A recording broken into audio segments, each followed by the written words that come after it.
So you are a new writer, दिमाग में बहुत ज़्यादा स्ट्रेस है, कौन सा राइटिंग नीश चूज़ करो, how to make your portfolio resume, how to pitch to clients, how to get high paying clients, how to increase your income etcetera etcetera. बहुत ज़्यादा स्ट्रेस है, बहुत ज़्यादा क्वेश्चन है। First of all I would suggest you take a deep breath, calm down. You are not the only one. तुम्हारे जैसे बहुत सारे लोग हैं who are sailing in the same boat. In fact जब मैंने शुरू करा था I was also sailing in the same boat. मैं भी काफ़ी पैरानॉइड थी। Hello everyone, I am Anam. I am a freelance content writer from last 4.5 years। आज के इस वीडियो में मैं तुम्हें बताऊंगी how to overcome your fear, specially when you start your content writing journey. अब ये वीडियो हर एक कंटेंट राइटर के लिए है, चाहे वो बिगनर हो, इंटरमीडिएट हो, एडवांस्ड हो, क्योंकि हर एक को पैरानॉइड और टेंशन तो होती ही होती है। Sit back, relax, and also do not forget to subscribe to my channel if you want to watch amazing videos like this.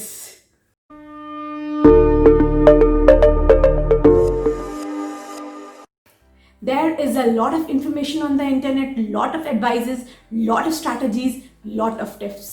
In fact मैं भी अपने चैनल पे काफ़ी सारे टिप्स और स्ट्रैटेजीज बताती हूँ।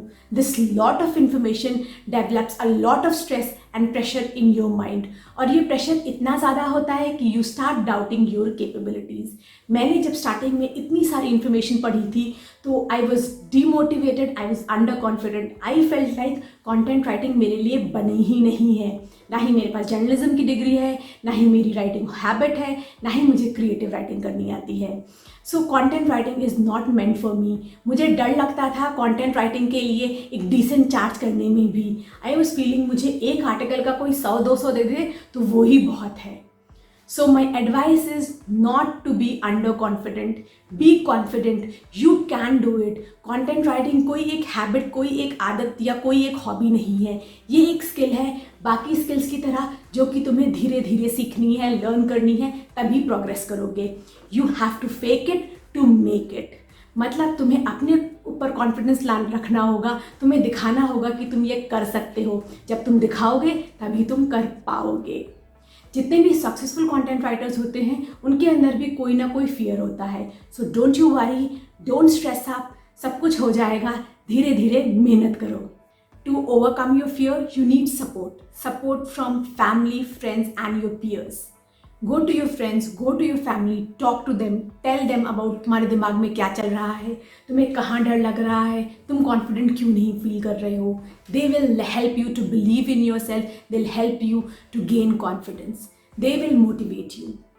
उसके अलावा what else you can do is you can join groups. FB पे, इंस्टाग्राम पे, रेडिट पे और इंटरनेट पे काफ़ी सारे ऐसे फ्रीलांस राइटर के फोरम हैं। What you have to do is join those groups. अगर तुम कहीं पे भी स्टक हो रहे हो, you can always go post on the group कि this is your problem. There are so many writers who will help you, who will share their thoughts and they'll help you to improve in your content writing journey. उसके अलावा इन forums पे अगर तुम्हें कोई अच्छा peer मिलता है या कोई एक अच्छा फ्रीलांस राइटर मिलता है जिसका थॉट प्रोसेस और तुम्हारा थॉट प्रोसेस सेम है, you can always send them a friend request और आपस में बात करना शुरू कर सकते हो। This will help you to gain confidence. इसके अलावा जो तुम्हारे डाउट्स और क्वेरीज होंगे वो भी इसके थ्रू सॉल्व हो जाएंगे। सो सपोर्ट इज़ द की, शुरुआत में मोटिवेट रहने के लिए और कॉन्फिडेंट रहने के लिए। My third advice is you have to write daily. तुम्हें क्या करना है, हर रोज़ लिखना है। Writing daily is a great confidence booster. जब तुम डेली लिखोगे तभी तुम एक्सपर्ट बनोगे। इसके अलावा you have to make sure तुम डेली लिखो और डिफरेंट नीश पे लिखो। डेली लिखने के बहुत सारे बेनिफिट्स हैं। First, you will become a better writer, you'll become a faster writer, you will get to know about so many niches and categories, और सबसे बड़ा advantage, you will prepare your own samples, that is you will prepare your own portfolio। तुम्हें ये ध्यान रखना है कि तुम लिखते टाइम कोशिश करो कि तुम डिफरेंट कैटेगरीज में लिखो और डिफरेंट राइटिंग स्टाइल्स में लिखो और अपनी टोन चेंज करो। कभी इनफॉर्मल आर्टिकल लिखो, कभी फॉर्मल आर्टिकल लिखो, कभी न्यूट्रल आर्टिकल लिखो। इसके अलावा कोशिश करो कि कभी केस स्टडी लिखो, कभी रिसर्च पेपर लिखो, कभी कोई इंटरव्यू आर्टिकल लिखो, कभी इंफॉर्मेशनल, कभी अल्टीमेट गाइड। मतलब कॉम्बिनेशन करते रहना है लिखते टाइम भी।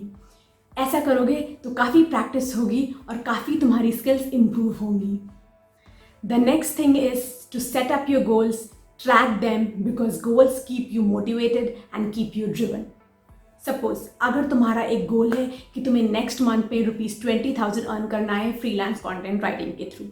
अब इतना अर्न करने के लिए at least you should have 2-3 clients जो कि तुम्हें एटलीस्ट 10 to 15 आर्टिकल्स दे दें उस मंथ में लिखने के लिए।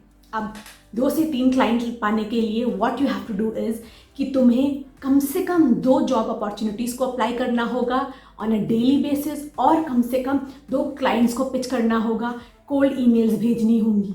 जब तुम ऐसा करोगे, 2 जॉब अपॉर्चुनिटीज़ पे अप्लाई करोगे, 2 लोगों को कोल्ड पिचिंग करोगे, तो I am very sure with in 10 days तुम्हें क्लाइंट्स मिल जाएंगे, 2-3 क्लाइंट्स तो मिल ही जाएंगे। अब ऐसा करने से तुम्हारा जो नेक्स्ट गोल है वो अचीव हो जाएगा। जब तुम्हारा नेक्स्ट गोल अचीव हो जाए then set a higher goal. Example कि तुम नेक्स्ट गोल सेट कर सकते हो कि तुम्हें 30,000 अर्न करना है या 35,000 अर्न करना है, तो उसके लिए the next goal can be you have to pitch to get high paying clients. अब हाई पेइंग क्लाइंट्स पाने के लिए तुम्हें और अच्छे से पिच करना होगा, तुम्हें और चीज़ें सीखनी होंगी। तो ऐसे ही तुम्हें गोल सेट करने हैं। जब गोल सेट करोगे तभी कामयाबी मिलेगी। गोल सेट करने का सबसे बड़ा बेनिफिट ये होता है कि you have a clear picture in your mind कि तुम्हें आगे क्या करना है। यू डोंट बी वंडरिंग या तुम सोच नहीं रहे होगे कि आज क्या करूं, कल क्या करूं। तुम्हें पता है आज क्या करना है, कल क्या करना है। You have your to do list. इसके अलावा मेक श्योर कि तुम ऐसे गोल बनाओ जो कि अचीवेबल हो और do not make too many goals at once. Now comes the last thing, do not worry और do not get paranoid with rejections और फेलियर्स। रिजेक्शंस एंड फेलियर्स हर एक की ज़िंदगी का पार्ट है, चाहे वो फ्रीलांसिंग जॉब हो या कोई भी और जॉब हो। सलमान खान, संदीप माहेश्वरी, मार्क ज़करबर्ग, हर एक की ज़िंदगी में फेलियर्स आए हैं। Everybody had a hard time when they were starting. Initial struggle 2, 3, 4 साल का तो था ही। इनफैक्ट अगर मैं सलमान खान की बात करूँ तो he got that fame after he turned 25. उसको तो कितना टाइम लगा उस लेवल के पे फेमस होने के लिए। So do not worry dear, होगा, टाइम लगेगा पर हो जाएगा। रिजेक्शन को तुम बहुत दिल पे मत लो, रिजेक्शन होते हैं। ऐसा हो सकता है कि अगर तुम्हें किसी ने रिजेक्ट करा है तो इसका मतलब ये नहीं है कि तुम एक खराब कंटेंट राइटर हो।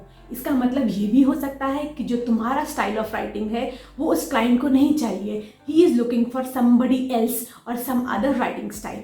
काफ़ी सारे परमिटेशनल कॉम्बिनेशंस हो सकते हैं, या ऐसा भी हो सकता है उस क्लाइंट को किसी और नीश पे या कोई और पहले से ही राइटर मिल गया हो।